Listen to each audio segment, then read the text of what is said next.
Welcome to Mormon Book Reviews, where an evangelical encounters the restoration. I am your host, Steven Pynakker. So this is an interesting video because this actually deals with the book I'm going to review with one of the proposed locations of where the Book of Mormon occurred.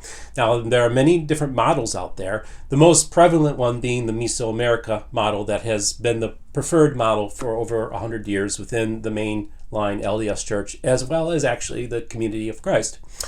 And so I find this book fascinating because I believe it's kind of part of a broader populist movement within the LDS Church. And that is a movement that I find very fascinating. I think it's something that I'm going to watch very closely. And that movement is represented in this book called Moroni's America by the author Jonathan Neville. I had the opportunity to interview him recently and had a wonderful conversation with him regarding the model that he proposes. He believes that the Book of Mormon took place in the upper Midwest of the United States of America. This book is a tour de force. Very, very detailed. He does some interesting things. He has on here a map where he roughly lays out the cardinal directions that are described in the Book of Mormon, and then he takes that and then lays it over a map of the United States to serve as a guide. If you notice, there's no narrow neck of land. There's the narrow neck of land is only mentioned one time in the Book of Ether. He feels that a lot of the people who have been trying to come up with a geographical location of the Book of Mormon have spent too much time focusing on that.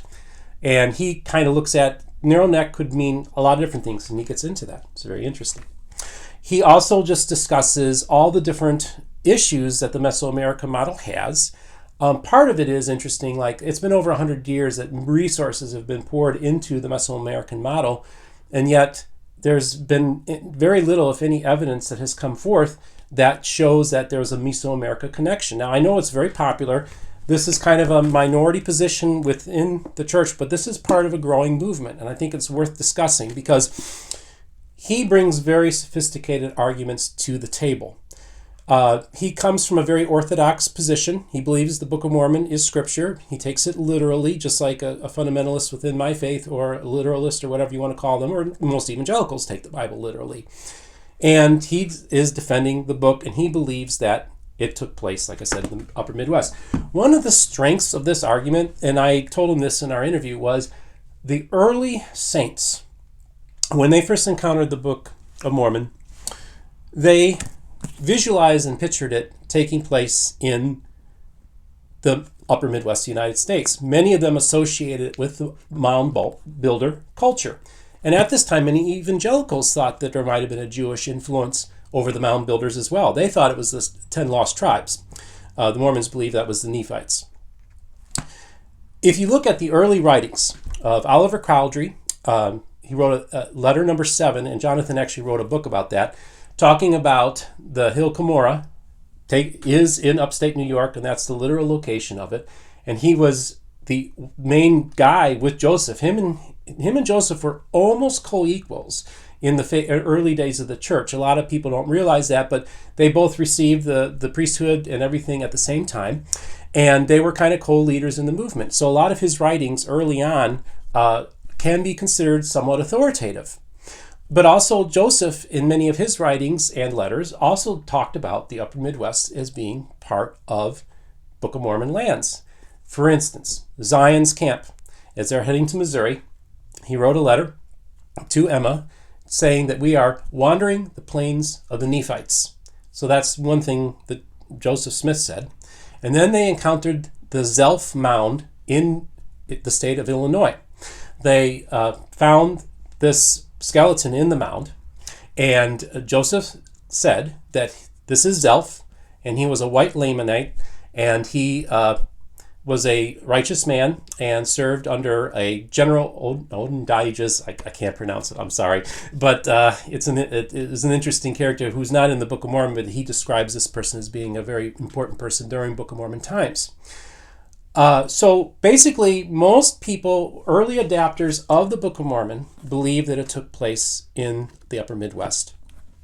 It wasn't until the 1840s that the idea of it happening somewhere else started taking hold. Jonathan has done a lot of research to indicate that that was not Joseph Smith's position, and he's written extensively on that as well. So I think that it's a fascinating thing, because I think what we're going to see here is a lot of people in the pews are going to start embracing the Heartland model. A lot of your scholars, like at BYU, are going to continue to advocate the Guatemalan model.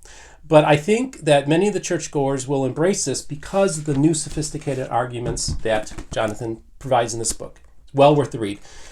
So let me give you the official review. Moroni's America. The next big thing I believe that is going to start to take hold in the Restoration is the Heartland Movement. For much of the last century, the Mesoamerican model was the most prevalent amongst the majority of scholars and many members. Jonathan has produced one of the most comprehensive studies arguing a North American setting for the Book of Mormon. While the Mesoamerican narrative will be the preferred setting for many academics for the foreseeable future, I think church-going members will find this hypothesis very compelling. If one wants to understand the sophistication that this book brings to the table, it will be well worth the effort. I give this book 5 out of 5 stars. So I'm going to provide a link to this book. Now, this is a very dense book. It has a lot of information. He also wrote a condensed version of the book. It's kind of like the Cliff Notes version of this book, and it's a lesser price. It's under $10, so if you just want to peruse that, you can. So I want to remind you all to like and subscribe, have some great more reviews coming and some great interviews. Thank you so much, and have a great day.